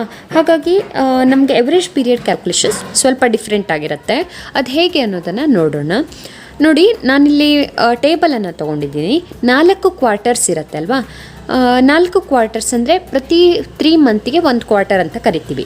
For example, April 1 April 2018 March 2019 ತನಕ ಒಂದು ಅಕೌಂಟಿಂಗ್ ಇಯರ್ ಇದೆ ಅಂತಂದರೆ ಪ್ರತಿ 3 ಮಂತ್ಸಿಗೆ 1 ಕ್ವಾರ್ಟರ್ ಅಂತ ಕರಿತೀವಿ ಅಲ್ವಾ. ಅಂದರೆ April, May, June 1 quarter, July, August, September 1 quarter, October, November, December ಮತ್ತೊಂದು ಕ್ವಾರ್ಟರ್, ಹಾಗೆ ಜನವರಿ, ಫೆಬ್ರವರಿ, ಮಾರ್ಚ್ ಲಾಸ್ಟ್ ಕ್ವಾರ್ಟರ್, ಈ ರೀತಿಯಾಗಿ 4 ಕ್ವಾರ್ಟರ್ಸ್ ಇರುತ್ತೆ ಪ್ರತಿಯೊಂದು ಅಕೌಂಟಿಂಗ್ ಇಯರಲ್ಲಿ. ಅದರಲ್ಲಿ ನಮಗೆ ಲಾಂಗೆಸ್ಟ್ ಪೀರಿಯಡ್ ಮತ್ತು ಶಾರ್ಟೆಸ್ಟ್ ಪೀರಿಯಡ್ ಬೇಕಲ್ವಾ ಔಟ್ಸ್ಟ್ಯಾಂಡಿಂಗ್ ಇರುವಂಥದ್ದು. ಅದನ್ನು ಕ್ಯಾಲ್ಕುಲೇಷನ್ ಮಾಡ್ಕೊಳ್ಳೋದಕ್ಕೆ ನಮಗೆ ಫಸ್ಟ್ ಕ್ವಾರ್ಟರ್ ಮತ್ತು ಲಾಸ್ಟ್ ಕ್ವಾರ್ಟರ್ ಬೇಕು. ಫಸ್ಟ್ ಕ್ವಾರ್ಟರ್ ಯಾವುದಾಗುತ್ತೆ? ಏಪ್ರಿಲ್, ಮೇ ಮತ್ತು ಜೂನ್. ಹಾಗೆ ಲಾಸ್ಟ್ ಕ್ವಾರ್ಟರ್ ಯಾವುದಾಗುತ್ತೆ? ಜನವರಿ, ಫೆಬ್ರವರಿ ಆ್ಯಂಡ್ ಮಾರ್ಚ್ ಆಗುತ್ತೆ ಅಲ್ವಾ. ಆ್ಯಂಡ್ ಇನ್ನೊಂದು ಕೇಸ್ ಇರುತ್ತೆ, ಆ ಡ್ರಾಯಿಂಗ್ಸನ್ನು ಅವನು ಬಿಗಿನಿಂಗ್ ಆಫ್ ಎವ್ರಿ ಕ್ವಾರ್ಟರ್ ಮಾಡ್ತಾ ಇರ್ಬೋದು, ಇಲ್ಲ ಮಿಡಲ್ ಆಫ್ ಎವ್ರಿ ಕ್ವಾರ್ಟರ್ ಮಾಡ್ತಾ ಇರ್ಬೋದು, ಇಲ್ಲ ಎಂಡ್ ಆಫ್ ಎವ್ರಿ ಕ್ವಾರ್ಟರ್ ಮಾಡ್ತಾ ಇರ್ಬೋದು. ಸೊ ಹೀಗಿದ್ದಾಗ ನಾವು ಕ್ಯಾಲ್ಕುಲೇಷನ್ ಮಾಡ್ಕೊಳ್ಬೇಕಾಗತ್ತೆ ಔಟ್ಸ್ಟ್ಯಾಂಡಿಂಗ್ ಮಂತ್ಸನ್ನು. ಸೊ ಬಿಗಿನಿಂಗ್ ಆಫ್ ಕ್ವಾರ್ಟರ್ ಇದ್ದಾಗ ನೋಡ್ತಾ ಹೋಗೋಣ ಏನೇನು ಡೇಟ್ ಆಗುತ್ತೆ ಅಂಥೇಳಿ. First quarter April, May, June ಇದೆ ಅಂತ ಹೇಳ್ದೆ ಅಲ್ವಾ. ಬಿಗಿನಿಂಗ್ ಆಫ್ ದಿ ಕ್ವಾರ್ಟರ್ ಅಂದರೆ ಏಪ್ರಿಲ್ 1 ಆಗುತ್ತೆ. 1/4 ಅಂದರೆ ಏಪ್ರಿಲ್ ಮೀನ್ಸ್ 4 ಅಲ್ವಾ. 2018, 18-19 ಅಂತಲೇ ತಿಳ್ಕೊಳ್ಳೋಣ. 2018 and 19 ಅಂತ ನಾನು ಇಲ್ಲಿ ಬರ್ದಿರ್ತೀನಿ ನೋಡಿ. ಓಕೆ, 1/4/2018ಗೆ ಫಸ್ಟ್ ಡೇಟ್ ಆಫ್ ಡ್ರಾಯಿಂಗ್ ಆಗುತ್ತೆ, ಯಾಕಂದರೆ ಫಸ್ಟ್ ಕ್ವಾರ್ಟರ್ ಅವಾಗಿಂದ ಸ್ಟಾರ್ಟ್ ಆಗುತ್ತೆ. ಇನ್ನು ಲಾಸ್ಟ್ ಕ್ವಾರ್ಟರ್ ಯಾವಾಗಿರುತ್ತೆ? January, February, March. ಅದರ ಬಿಗಿನಿಂಗ್ ಅಂದರೆ ಯಾವುದಾಗುತ್ತೆ? 1/1/2019 ಅಂದರೆ ಜಾನ್ವರಿ 1ಗೆ ಲಾಸ್ಟ್ ಡ್ರಾಯಿಂಗನ್ನು ಅಂದರೆ ಲಾಸ್ಟ್ ಕ್ವಾರ್ಟರ್ನ ಡ್ರಾಯಿಂಗನ್ನು ಮಾಡ್ತೀವಿ. ಸೊ ಔಟ್ಸ್ಟ್ಯಾಂಡಿಂಗ್ ಮಂತ್ ಎಷ್ಟಾಗುತ್ತೆ ನೋಡಿ. ಸೊ 1/4/2018ಇಂದ ಇಯರ್ ಎಂಡ್ ತನಕ, ಇಯರ್ ಎಂಡ್ ಅಂದರೆ ಮಾರ್ಚ್ ಎಂಡ್ ತನಕ. ಸೊ ಟೋಟಲ್ ಆಗಿ 12 ಮಂತ್ಸ್ ಆಗಿಲ್ವಾ. ಹಾಗೆಯೇ 1/1/2019ಇಂದ ಇಯರ್ ಎಂಡ್ ತನಕ ಅಂದರೆ 31 ಮಾರ್ಚ್ ತನಕ it is January, February, March, 3 months ಆಯಿತು. ಸೊ 12 ಮತ್ತು 3 ಆಯಿತು ಅಲ್ವಾ. ಎವ್ರೇಜ್ ಪೀರಿಯಡ್ ಎಷ್ಟಾಗುತ್ತೆ ಹಾಗಿದ್ರೆ? 12 + 3 / 2 = 7.5. ನೆಕ್ಸ್ಟ್ ಮಿಡಲ್ ಆಫ್ ಕ್ವಾರ್ಟರ್ ಕೊಟ್ಟಾಗ, ಅಂದರೆ ಕ್ವಾರ್ಟರ್ ಅಂದರೆ April, May, June first quarter ಅಲ್ವಾ. ಸೊ ಅದರ ಮಿಡಲ್ ಅಂತಂದರೆ ಮೇ 15 ಬರುತ್ತಲ್ವಾ. ಮೇ 15 ಅಂದರೆ ಇಟ್ ಈಸ್ 15/5/2018 ಆಯಿತು ಡೇಟು. ಹಾಗೆ ಇನ್ನು ಲಾಸ್ಟ್ ಕ್ವಾರ್ಟರ್ ಜನವರಿ, ಫೆಬ್ರವರಿ, ಮಾರ್ಚ್ ಇರುತ್ತೆ. ಜಾನ್ವರಿ, ಫೆಬ್ರವರಿ, ಮಾರ್ಚಲ್ಲಿ ಮಿಡಲ್ ಅಂತಂದರೆ ಫೆಬ್ರವರಿ 15 ಆಯಿತು. ಸೊ 15/2/2019 ಬಂತು ಲಾಸ್ಟ್ ಕ್ವಾರ್ಟರ್. ಇದರ ಔಟ್ಸ್ಟ್ಯಾಂಡಿಂಗ್ ಮಂತ್ ಎಷ್ಟಾಗುತ್ತೆ? 15/5ಇಂದ ನೆಕ್ಸ್ಟ್ 31/3/2019 ತನಕ. ಅಂದರೆ 5th ಮಂತಲ್ಲಿ ಹಾಫ್ ಮಂತ್ ಮಾತ್ರ ಕನ್ಸಿಡರೇಷನ್ ಮಾಡ್ತೀವಿ. 6, 7, 8, 9, 10, 11, 12, 1, 2, 3 and half month. So 10 and half ಬಂತಾ. ಆ್ಯಂಡ್ ನೆಕ್ಸ್ಟ್ 15/2/2019 ಫೆಬ್ರವರಿ 15ಇಂದ ಫೆಬ್ರವರಿ ಹಾಫ್ ಮಂತ್ ಕ್ಯಾಲ್ಕುಲೇಷನ್ ಮಾಡ್ತೀವಿ. ಹಾಗೆ ಮಾರ್ಚ್ 1 ಮಂತ್ ಅಂದರೆ ಟೋಟಲ್ ಆಗಿ 1 and half ಮಂತ್ ಆಯಿತು. So 1 and half month is the shortest outstanding period. And next ಇದರ ಎವ್ರೇಜನ್ನು ಮಾಡಿದರೆ 10.5 + 1.5 / 2 it is = 6. And next end of quarter ಕೊಟ್ಟಾಗ ಈಗ ಹೇಳಿ, ಈ ಕ್ವಾರ್ಟರ್ ಫಸ್ಟ್ ಕ್ವಾರ್ಟರಿನ ಎಂಡ್ ಯಾವುದು? ಜೂನ್ ಅಲ್ವಾ. ಜೂನ್ 31 ಆಗುತ್ತೆ. So 30th June 2018 is the first drawing date. ಹಾಗೆ ಇನ್ನು ಲಾಸ್ಟ್ ಕ್ವಾರ್ಟರ್ ಜನವರಿ, ಫೆಬ್ರವರಿ, ಮಾರ್ಚ್ ಆಗುತ್ತೆ. ಅದರ ಎಂಡ್ ಅಂತಂದರೆ 31/3/2019 is the last drawing date. ಅಂದರೆ ನಿಮ್ಗೆ ಅರ್ಥ ಆಗ್ತಾ ಇರಬೇಕು, ಪ್ರತಿ ಕ್ವಾರ್ಟರಿನ ಎಂಡಿಗೆ ಹೇಳ್ತಾ ಇದ್ದಾರೆ. ಹಾಗಾಗಿ ಎಂಡ್ ಡೇಟನ್ನು ನಾನು ತೊಗೋತಾ ಇದ್ದೀನಿ ಇಲ್ಲಿ ಕ್ವಾರ್ಟರಿಂದು. ಸೊ ಇದು ಎಂಡ್ ಡೇಟ್ ಆಗುತ್ತೆ. ಹಾಗೆಯೇ ಇದು ಫಸ್ಟ್ ಡ್ರಾಯಿಂಗ್ ಡೇಟ್ ಆಗುತ್ತೆ, ಇದು ಲಾಸ್ಟ್ ಡ್ರಾಯಿಂಗ್ ಡೇಟ್ ಆಗುತ್ತೆ ಅಲ್ವಾ. ಈಗ ಹೇಳಿ ಔಟ್ಸ್ಟ್ಯಾಂಡಿಂಗ್ ಮಂತ್ ಎಷ್ಟಾಗುತ್ತೆ? 30th 6/2018ಇಂದ ನೆಕ್ಸ್ಟ್ 31st 3/2019 ತನಕ. 6th ಮಂತ್ ಕನ್ಸಿಡರೇಷನ್ ಆಗೋದಿಲ್ಲ, ಯಾಕಂದರೆ 30th ಇದೆ ಇಲ್ಲಿ. ಸೊ 7, 8, 9, 10, 11, 12 ಆ್ಯಂಡ್ 1, 2, 3 ಟೋಟಲ್ ಆಗಿ 9 ಮಂತ್ಸ್ ಬಂದಿದೆ. ಆ್ಯಂಡ್ ನೆಕ್ಸ್ಟ್ 31st 3/2019ಇಂದ 31st 3/2019 ತನಕ ಮೀನ್ಸ್ 0 ಆಗಿದೆ ಅಲ್ವಾ. So average period is 9 + 0 / 2 = 4.5 months. So ಈ ರೀತಿ ಮಾಡ್ಕೊಳ್ಬೋದು. ಇನ್ನು ಎವ್ರೇಜ್ ಪೀರಿಯಡನ್ನು ಕೆಲವೊಬ್ಬರು ಬೇರೆ ರೀತಿಯಿಂದನೂ ಮಾಡ್ತಾರೆ. ಕ್ವಾರ್ಟರನ್ನು ಕನ್ಸಿಡರೇಷನ್ ಮಾಡಿ, 4 ಕ್ವಾರ್ಟರನ್ನು ಕನ್ಸಿಡರೇಷನ್ ಮಾಡಿ ಕೂಡ ಮಾಡ್ತಾರೆ, ಹಾಗೂ ಮಾಡ್ಬೋದು. ಬಟ್ ಈ ಮೆಥಡ್ ಮಾಡಿದರೆ ನಿಮಗೆಲ್ಲೂ ಕನ್ಫ್ಯೂಷನ್ ಆಗೋದಿಲ್ಲ. ಅಂದರೆ ಮಂತ್ ಯಾವ ರೀತಿ ಮಾಡ್ತೀವಿ ಅದೇ ರೀತಿ ಕ್ವಾರ್ಟರಲ್ಲಿ ಮಾಡಿಬಿಡ್ತೀವಿ. ಇಯರ್ ಎಂಡ್ ಡೇಟನ್ನೇ ಕನ್ಸಿಡರೇಷನ್ ಮಾಡ್ತೀವಿ ಪ್ರತಿಯೊಂದು ಔಟ್ಸ್ಟ್ಯಾಂಡಿಂಗ್ ಮಂತ್ ಕ್ಯಾಲ್ಕುಲೇಷನ್ಗೆ. ಹಾಗಾಗಿ ನಮಗೆ ಯಾವುದೇ ಕನ್ಫ್ಯೂಷನ್ ಆಗೋದಿಲ್ಲ. ಅದಕ್ಕೋಸ್ಕರ ನಾನು ಈ ರೀತಿ ನಿಮಗೆ ಹೇಳ್ಕೊಡ್ತಾ ಇದ್ದೀನಿ. ನಾವು ವೆರಿ ಈಸಿ, ಮತ್ತೆಲ್ಲ ಫಾರ್ಮುಲಾ ಸೇಮ್ ಇರುತ್ತೆ. Total drawing into rate into average period / 12 ಅಂತಲೇ ಇರುತ್ತೆ. ಆ್ಯಂಡ್ ಎವ್ರೇಜ್ ಪೀರಿಯಡ್ ಮಾತ್ರ ಚೇಂಜಸ್ ಆಗ್ತಾ ಹೋಗುತ್ತೆ. ನಿಮಗೆ ಅರ್ಥ ಆಗಿರಬೇಕು ಇದು ಹೇಗೆ ಅಂತ ಹೇಳಿ. ನೋಡಿ, ಈ ರೀತಿ ಕ್ವಾರ್ಟರ್ಲಿ ವಿಡ್ರಾನ್ ಆದಾಗ ಅಥವಾ ಡ್ರಾಯಿಂಗ್ಸ್ ಆದಾಗ ಕ್ಯಾಲ್ಕುಲೇಷನ್ ಮಾಡೋದು ಹೇಗೆ ಅನ್ನೋದಕ್ಕೆ ನಾನೊಂದು ಎಕ್ಸಾಂಪಲನ್ನು ತೊಗೊಂಡು ಬಂದಿದ್ದೀನಿ. ಇದು question bank problem. Calculate interest on drawings of Mr. Purohit at 10% per annum if he withdrew rupees 48,000 in year evenly at the beginning of each quarter, at the end of each quarter. ನೋಡಿ, ನೀವು ಇಲ್ಲೊಂದು ಪಾಯಿಂಟನ್ನು ಗಮನಿಸಬೇಕು. ಅವ್ರೇನು ಕೊಟ್ಟಿದ್ದಾರೆ, if he withdrew rupees 48,000 in year ಅಂತ ಕೊಟ್ಟಿದ್ದಾರಲ್ವಾ. So in year evenly. Okay, so ಈ ರೀತಿ ಕೊಟ್ಟಾಗ ಅಂದರೆ 1 ವರ್ಷದಲ್ಲಿ 48,000 ವಿತ್ಡ್ರಾ ಮಾಡಿದ್ದಾನೆ. It is the total drawing. Okay, total drawing. ನಾವು ನೋಡಿ ಲಾಸ್ಟ್ ಎಕ್ಸಾಂಪಲಲ್ಲಿ ಏನು ನೋಡಿದ್ವಿ, if he withdrew rupees 1,000 per month ಅಂತ ಕೊಟ್ಟಿದ್ರು. ಅಂದರೆ 1 ಮಂತಿಗೆ 1,000 ಅಂತ ಕೊಟ್ಟಿದ್ರು. ನಾವು 12 ಮಂತಿಗೆ ಎಷ್ಟಾಗುತ್ತೆ ಅಂಥೇಳಿ ಕ್ಯಾಲ್ಕುಲೇಷನ್ ಮಾಡ್ಕೊಂಡಿದ್ವಿ ಟೋಟಲ್ ಡ್ರಾಯಿಂಗನ್ನು. ಬಟ್ ಇಲ್ಲಿ ಹಾಗಲ್ಲ, ಈ 48,000 ಇಯರಲ್ಲಿ 1 ಇಯರಲ್ಲಿ ಅವನು ವಿತ್ಡ್ರಾ ಮಾಡ್ತಾ ಇದ್ದಾನೆ ಅಂತ ಕೊಟ್ಟಿದ್ದಾರೆ. ಸೊ ಟೋಟಲ್ ಡ್ರಾಯಿಂಗನ್ನು ಅವ್ರು ಆಲ್ರೆಡಿ ಕೊಟ್ಟಿದ್ದಾರೆ. ಅದು 1 ಕ್ವಾರ್ಟರಿಗೆ ಎಷ್ಟಾಗುತ್ತೆ ಅನ್ನೋದನ್ನು ನಾವು ಕ್ಯಾಲ್ಕುಲೇಷನ್ ಮಾಡ್ಕೊಳ್ಬೋದು. ಇಲ್ಲ ಡೈರೆಕ್ಟ್ ಆಗಿ ಟೋಟಲ್ ಡ್ರಾಯಿಂಗ್ಸನ್ನು ಕೂಡ ತಗೋಬಹುದು, no problem. At the beginning of each quarter ಇದೆ. ನಾನು ಇದನ್ನು ತಗೋತಾ ಇದ್ದೀನಿ ಮೊದಲನೇದಾಗಿ ಸೊಲ್ಯೂಷನಲ್ಲಿ. At the beginning of each quarter ಕೊಟ್ಟಾಗ ಮೊದಲನೇದಾಗಿ ನಾವು ಎವರೇಜ್ ಪೀರಿಯಡನ್ನು ಕ್ಯಾಲ್ಕುಲೇಷನ್ ಮಾಡ್ಕೊಳ್ತೀವಿ ಯಾವುದಕ್ಕಾದ್ರೂ. So average period is equal to longest period plus shortest period divided by 2 ಆಗುತ್ತೆ ಅಲ್ವಾ. ಸೊ ಲಾಂಗೆಸ್ಟ್ ಪೀರಿಯಡ್ ಇದರಲ್ಲಿ ಕ್ವಾರ್ಟರ್ ಕೊಟ್ಟಾಗ ಹೇಗಾಗುತ್ತೆ ಅಂತ ನಾನು ನಿಮಗೆ ತೋರಿಸಿದ್ದೆ ಇಲ್ಲಿ. ಸೊ 12 + 3 ಆಗುತ್ತೆ ಡಿವೈಡ್ ಬೈ 2. ಅಂದರೆ ಬಿಗಿನಿಂಗ್ ಆಫ್ ಕ್ವಾರ್ಟರ್ ಕೊಟ್ಟಿದ್ರೆ 12 is the longest outstanding period and 3 is the shortest outstanding period. Divide by 2 ಮಾಡಿದಾಗ 7.5 ಬಂದಿದೆ. ಅದನ್ನೇ ನಾವಿಲ್ಲಿ ಕ್ಯಾಲ್ಕುಲೇಷನಲ್ಲಿ ತೋರಿಸ್ತೀವಿ. 12 + 3 divided by 2 it is equal to 7.5. Okay, 7.5 is the average period. And then interest on drawing is equal to total drawing into rate into average period divided by 12. It is equal to total drawing already ಕೊಟ್ಬಿಟ್ಟಿದ್ದಾರೆ, ನಾವು calculation ಮಾಡ್ಕೊಳ್ಳೋ ಅವಶ್ಯಕತೆ ಇಲ್ಲ. 48,000 R ಅವರು ಇನ್ನು ಹೇಗೆ ಕೊಡ್ಬೋದು ಇದನ್ನು, ₹12,000 ಪರ್ ಕ್ವಾರ್ಟರ್ ಅಂತಲೂ ಕೊಟ್ಟಿರ್ಬೋದು. ಆಗ ಏನು ಮಾಡ್ತಿದ್ವಿ, ಈ ಥರ ಕ್ವಾರ್ಟರ್ಲಿ ಇದ್ದಾಗ 12,000 ಇಂಟು 4 ಅಂತ ಮಾಡ್ಕೊಳ್ತಿದ್ವಿ ಅಲ್ವಾ. ಆಗಲೂ ಕೂಡ 48,000 ಬರ್ತಿತ್ತು. ಇಲ್ಲ ಅವರು ಡೈರೆಕ್ಟಾಗಿ 48,000 ಅಂತಲೇ ಕೊಟ್ಟಿದ್ದಾರೆ. ಹೀಗೂ ಕೊಡ್ಬೋದು, ಇಲ್ಲ ಕ್ವಾರ್ಟರ್ಲಿ ಅಂತಲೂ ಕೊಡ್ಬೋದು. ನಿಮಗೆ ಗೊತ್ತಿರಬೇಕು, ಕ್ವಾರ್ಟರ್ ಅಂದರೆ 4 ಕ್ವಾರ್ಟರ್ಸ್ ಇರುತ್ತೆ, ಮಂತ್ಲಿ ಕೊಟ್ಟಿದ್ರೆ 12 ಮಂತ್ಸ್ ಇರುತ್ತೆ. ಹಾಗಾಗಿ ಯಾವುದು ಕೊಟ್ಟಿದ್ದಾರೆ ಅನ್ನೋದ್ಮೇಲೆ ಇಂಟು ಯಾವುದಕ್ಕೆ ಮಾಡ್ತೀವಿ ಅನ್ನೋದು ಡಿಪೆಂಡ್ ಆಗಿರುತ್ತೆ. ಸೊ ಇಲ್ಲಿ ಟೋಟಲ್ ಕೊಟ್ಟಿರೋದನ್ನ ಟೋಟಲನ್ನು ಡೈರೆಕ್ಟಾಗಿ ತೊಗೋತಾ ಇದ್ದೀನಿ. ಇಂಟು ರೇಟ್ 10% ಇದೆ, ಇಂಟು ಎವರೇಜ್ ಪೀರಿಯಡನ್ನು ನಾವು ಕ್ಯಾಲ್ಕುಲೇಷನ್ ಮಾಡ್ಕೊಂಡಿದ್ದೀವಿ ಇಲ್ಲಿ. It is 7.5. Okay, 7.5 divide by 12. Ma'am ಇದು ಕ್ವಾರ್ಟರ್ಲಿ ಇದೆ, ಆದರೆ ನೀವು ಯಾಕೆ ಇಲ್ಲಿ 12 ತೊಗೊಂಡಿದ್ದೀರಿ ಅಂತ ನೀವು ಕೆಲವರು ಕೇಳ್ಬೋದು. 4 ತೊಗೊಳ್ಬೇಕಲ್ವಾ, ಯಾಕೆ 12 ತೊಗೊಂಡಿದ್ದೀರಿ ಅಂತ. ಬಟ್ ನಾವಿಲ್ಲಿ ಕ್ಯಾಲ್ಕುಲೇಷನ್ ಮಾಡಿರೋದು ಎಷ್ಟು ಮಂತ್ ಔಟ್ಸ್ಟ್ಯಾಂಡಿಂಗ್ ಇದೆ ಅಂತ ಅಲ್ವಾ, ಎಷ್ಟು ಕ್ವಾರ್ಟರ್ ಔಟ್ಸ್ಟ್ಯಾಂಡಿಂಗ್ ಇದೆ ಅಂತ ನಾವು ಕ್ಯಾಲ್ಕುಲೇಷನ್ ಮಾಡಿಲ್ಲ. ಹಾಗಾಗಿ ನಾನಿಲ್ಲಿ ಡಿವೈಡ್ ಬೈ 12 ಅಂತ ತೊಗೋತಾ ಇದ್ದೀನಿ. ನೀವು ಇನ್ ಕೇಸ್ ಇಲ್ಲಿ 4 ತೊಗೋತೀರಿ ಅಂತಾದರೆ ಎವರೇಜ್ ಪೀರಿಯಡ್ ಕೂಡ ಚೇಂಜ್ ಆಗುತ್ತೆ. ಅಂದರೆ ಟೋಟಲಾಗಿ ಎಷ್ಟು ಕ್ವಾರ್ಟರ್ ಔಟ್ಸ್ಟ್ಯಾಂಡಿಂಗ್ ಇದೆ ಅನ್ನೋದನ್ನು ಕ್ಯಾಲ್ಕುಲೇಷನ್ ಮಾಡ್ತಾ ಹೋಗಬೇಕಾಗತ್ತೆ. ಬಟ್ ನೀವು ಹಾಗೆ ಮಾಡಿದ್ರು ಹೀಗೆ ಮಾಡಿದ್ರು ಸೇಮೇ ಬರೋದು. ನಿಮ್ಗೆ ಈ ಪಾಯಿಂಟ್ ಅರ್ಥ ಆಗ್ತಾ ಇಲ್ಲ ಅಂದರೆ ಜಸ್ಟ್ ಇದನ್ನು ಫಾಲೋ ಮಾಡಿ, ಇಲ್ಲ ನಿಮಗೆ ಅರ್ಥ ಆಗಿರುವಂಥ ಮೆಥಡನ್ನು ನೀವು ಅಡಾಪ್ಟ್ ಮಾಡ್ಕೊಳ್ಬೋದು. So it is equal to 48,000 into 10% into 7.5 divided by 12. So 3,000 ಬರ್ತಾ ಇದೆ. ಮ್ಯಾಮ್ ಇದು ರಾಂಗು, ನಮಗೆ ಕ್ವಶನ್ ಬ್ಯಾಂಕಲ್ಲಿ ಬೇರೆ ಆನ್ಸರ್ ಕೊಟ್ಟಿದ್ದಾರೆ ಅಂತ ನೀವು ಹೇಳ್ಬೋದು.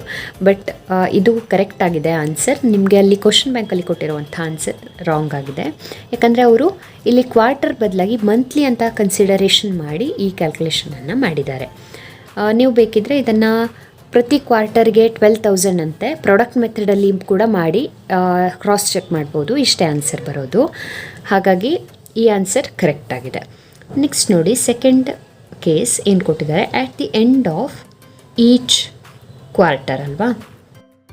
ಆಟ್ the end of each quarter ಇದ್ದಾಗ average period is equal to longest period plus shortest period divided by 2. It is equal to longest period is ನೋಡಿ ಇಲ್ಲಿ 9 ಅಂತ ಕ್ಯಾಲ್ಕುಲೇಷನ್ ಮಾಡಿದ್ದೀವಿ already. And shortest period is 0. 9 + 0 divide by 2 it is 4.5 ಅಲ್ವಾ. ಅದನ್ನು ಇಲ್ಲಿ ತೋರಿಸ್ತೀವಿ. 9 + 0 / 2 it is equal to 4.5. Okay, 4.5 is the average period.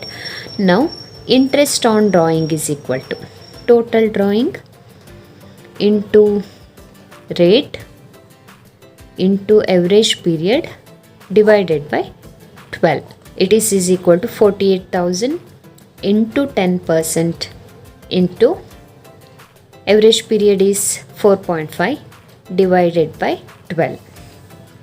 ನೋಡಿ 48,000 into 10%, 4,800 ಬಂತು, into 4.5 divided by 12 is equal to rupees 1,800. ಇದು ಕ್ವಾರ್ಟರ್ಲಿ ಇದ್ದಾಗ. ಇಲ್ಲಿ ಕೂಡ ಆನ್ಸರನ್ನು ರಾಂಗ್ ಕೊಟ್ಟಿದ್ದಾರೆ. ಅವರು 2 ಕೇಸನ್ನು ಮಂತ್ಲಿ ಅಂತ ತಗೊಂಡು ಮಾಡಿದ್ದಾರೆ, ಹಾಗಾಗಿ ಆ ಆನ್ಸರ್ ಬಂದಿದೆ ನಿಮಗೆ ಕ್ವಶನ್ ಬ್ಯಾಂಕಲ್ಲಿರುವಂಥ ಆನ್ಸರ್. ಬಟ್ ಕ್ವಾರ್ಟರ್ಲಿ ಅಂತ ಮಾಡಿದಾಗ ಹೀಗೇ ಬರೋದು. ನೀವು ಬೇಕಿದ್ರೆ ಪ್ರಾಡಕ್ಟ್ ಮೆಥಡಲ್ಲಿ ಇನ್ನೊಂದ್ಸಲ ಮಾಡಿ ಕ್ರಾಸ್ ಚೆಕ್ ಕೂಡ ಮಾಡ್ಬೋದು. ಈಗ ನಿಮಗೆ ಈ ಪಾಯಿಂಟ್ಸ್ ಎಲ್ಲ ಅರ್ಥ ಆಗಿದೆ ಅನ್ಕೋತೀನಿ. ಈ ರೀತಿ ನಾವು ಅವರೇಜ್ ಪೀರಿಯಡನ್ನು ಕ್ಯಾಲ್ಕುಲೇಷನ್ ಮಾಡ್ಕೊಳ್ಳೋದು ಮಾತ್ರ ಇದರಲ್ಲಿ ಇಂಪಾರ್ಟೆಂಟ್ ಆಗುತ್ತೆ. ಸೊ ಅವರೇಜ್ ಪೀರಿಯಡನ್ನು ಹೇಗೆ ಕ್ಯಾಲ್ಕುಲೇಷನ್ ಮಾಡ್ಕೋತೀವಿ, ಫಸ್ಟ್ ಡೇಟ್ ಆಫ್ ಡ್ರಾಯಿಂಗ್ ಮತ್ತು ಲಾಸ್ಟ್ ಡೇಟ್ ಆಫ್ ಡ್ರಾಯಿಂಗಿಂದ ಔಟ್ಸ್ಟ್ಯಾಂಡಿಂಗ್ ಮಂತನ್ನು ಕ್ಯಾಲ್ಕುಲೇಷನ್ ಮಾಡ್ಕೊಳ್ತೀವಿ. ಆ್ಯಂಡ್ ಆ ಔಟ್ಸ್ಟ್ಯಾಂಡಿಂಗ್ ಮಂತನ್ನು ಎವರೇಜ್ ಮಾಡ್ತೀವಿ. ಸೊ ಇವೆರಡನ್ನು ಆ್ಯಡ್ ಮಾಡಿ ಡಿವೈಡ್ ಬೈ 2 ಮಾಡಿದರೆ ಎವರೇಜ್ ಸಿಗುತ್ತೆ. ಸೊ ಆ ಎವರೇಜನ್ನು ಎವರೇಜ್ ಪೀರಿಯಡ್ ಅಂತ ಹೇಳಿ ಕನ್ಸಿಡರೇಷನ್ ಮಾಡ್ತೀವಿ. ಕ್ವಾರ್ಟರ್ಲಿ ಇರಲಿ ಮಂತ್ಲಿ ಇರಲಿ ನೀವು ಈ ರೀತಿ ಮಾಡೋದ್ರಿಂದ ಡಿವೈಡೆಡ್ ಬೈ 12 ಅಂತಲೇ ಬರುತ್ತೆ. ಇಲ್ಲಿ ಅದನ್ನು ಚೇಂಜ್ ಮಾಡೋ ಅವಶ್ಯಕತೆ ಇರೋದಿಲ್ಲ. ಓಕೆ, ಮಂತ್ಲಿಲಿ ಕೂಡ ಡಿವೈಡ್ ಬೈ 12 ಅಂತ ತೊಗೋತೀವಿ. ಕ್ವಾರ್ಟರ್ಲಿ ಇದ್ದಾಗ ಕೂಡ ಫಾರ್ಮುಲಾದಲ್ಲಿ ಡಿವೈಡ್ ಬೈ 12 ಅಂತ ಹೇಳಿ ತೊಗೋತೀವಿ. ಸೊ ಇದು ಕೂಡ ಹಾಗೇ ಮಂತ್ಲಿ ಕೊಟ್ಟಾಗ ಕೂಡ ಇದೇ ರೀತಿ ಫಸ್ಟ್ ಡೇಟ್ ಆಫ್ ಡ್ರಾಯಿಂಗ್ ಮತ್ತು ಲಾಸ್ಟ್ ಡೇಟ್ ಆಫ್ ಡ್ರಾಯಿಂಗಿಂದ ಔಟ್ಸ್ಟ್ಯಾಂಡಿಂಗ್ ಮಂತನ್ನು ಕ್ಯಾಲ್ಕುಲೇಷನ್ ಮಾಡ್ಕೊತೀವಿ ಮತ್ತು ಅದರ ಎವರೇಜನ್ನು ತೊಗೊಂಡು ಎವರೇಜ್ ಪೀರಿಯಡ್ ಕ್ಯಾಲ್ಕುಲೇಷನ್ ಮಾಡ್ಕೊಳ್ತೀವಿ. ಆ್ಯಂಡ್ ಆಮೇಲೆ ಇಂಟ್ರೆಸ್ಟ್ ಆನ್ ಡ್ರಾಯಿಂಗಿಗೆ ಟೋಟಲ್ ಡ್ರಾಯಿಂಗನ್ನು ಹಾಕ್ತೀವಿ. ಈ ಟೋಟಲ್ ಡ್ರಾಯಿಂಗ್ ಹಾಕುವಾಗ ನೀವು 1 ಪಾಯಿಂಟ್ ನೆನಪಲ್ಲಿ ಇಟ್ಕೊಳ್ಬೇಕು. ಅವರು ಪ್ರತಿ ಪೀರಿಯಡಲ್ಲಿ ಎಷ್ಟು ಅಂತ ಅಮೌಂಟ್ ಕೊಟ್ಟಿದ್ರೆ ಅದನ್ನು ನೀವು ಇಂಟು ಮಾಡ್ಕೊಳ್ಬೇಕಾಗತ್ತೆ. ಈಗ 1,000 ಪರ್ ಮಂತ್ ಅಂತ ಕೊಟ್ಟಿದ್ರೆ 1,000 ಇಂಟು 12, ಅಥವಾ 1,000 ಪರ್ ಕ್ವಾರ್ಟರ್ ಅಂತ ಕೊಟ್ಟಿದ್ರೆ 1,000 ಇಂಟು 4 ಅಂತ ಮಾಡ್ಕೊಳ್ಬೇಕು ಈ ರೀತಿ. ಬಟ್ ಇನ್ ಕೇಸ್ ಅವರೇನಾದರೂ ಇಯರ್ಲಿ ಅಮೌಂಟನ್ನು ಕೊಟ್ಟಿದ್ರೆ, ಇಲ್ಲಿ ಕೊಟ್ಟ ಹಾಗೇ ಇಯರ್ಲಿ ಅಮೌಂಟ್ ಕೊಟ್ಟಾಗ ಟೋಟಲ್ ಡ್ರಾಯಿಂಗ್ ಇದೇ ಆಗಿರುತ್ತೆ, ಹಾಗಾಗಿ ಅದನ್ನು ಡೈರೆಕ್ಟಾಗಿ ತೊಗೊಳ್ಬೋದು. These are the points to be noted in this kind of questions. ನಿಮಗೆ ಇದರಲ್ಲಿ ಇನ್ನೇನಾದರೂ ಡೌಟ್ಸ್ ಇದ್ದರೆ ನಿಮ್ಮ ಕಮೆಂಟ್ಸ್ ಮೂಲಕ ತಿಳಿಸ್ಬೋದು. ಹಾಗೆಯೇ ಈ ವಿಡಿಯೋ ನಿಮಗೆ ಇಷ್ಟ ಆಗಿದ್ದರೆ ಲೈಕ್ ಮತ್ತು ಶೇರ್ ಮಾಡೋದಕ್ಕೆ ಮರಿಬೇಡಿ. Please subscribe to the channel for more videos. I'll be back with POQ questions and a summary of this chapter very soon. Until then, enjoy the learning.